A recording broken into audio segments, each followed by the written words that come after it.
Guineos and Escabeche is actually a Puerto Rican dish, and it's basically green bananas and pickled onion.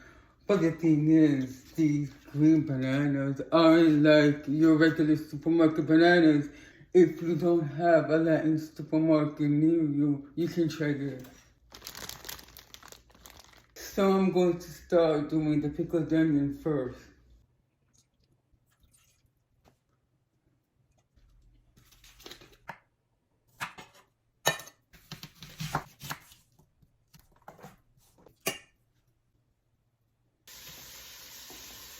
So remember that if you do find these, they have to be very green.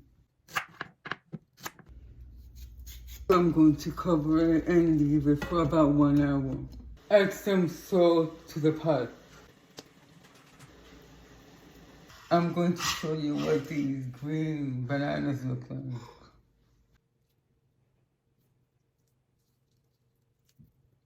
We're going to cut them into about 1/2 inch thick. So now we're going to pour the pickled onion right on top.